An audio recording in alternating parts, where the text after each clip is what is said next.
failed at my marriage. I failed my kids growing up in different ways. I have all this Olympic size evidence of failures, right?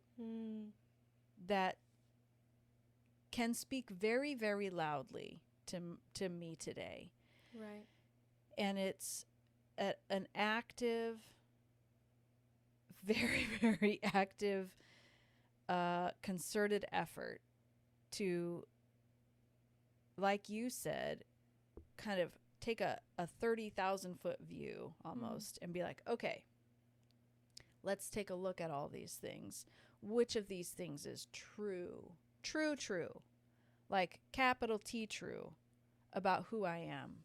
Who I am is clear, confident, compassionate, connected, because that's the core of me. That's who I was created to be. All these other things, all the what ifs, those are experiences I've had or messages that other people have passed on to me or something I've heard here or there or something that I tried and it didn't go the way I thought or the way I wanted it to go.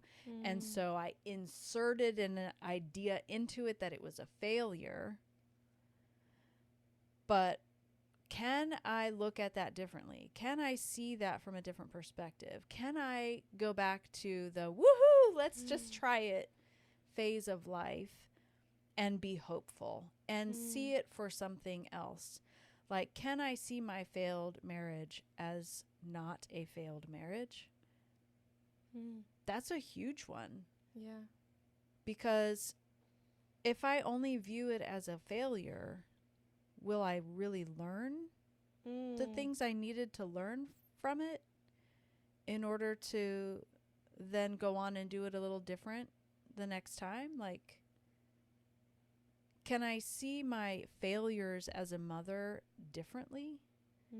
Like, is there some journey that me and my kids are on together that really needed that mistake or really needed that to be the way it was?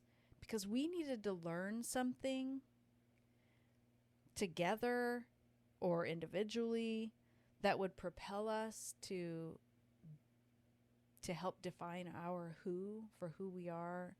Or is it just, like this kind of gets back to that idea of God's will. Like, was it God's will that we made those mistakes? Was it God's will that bad things happened? I don't think so. I don't think that's a good dad.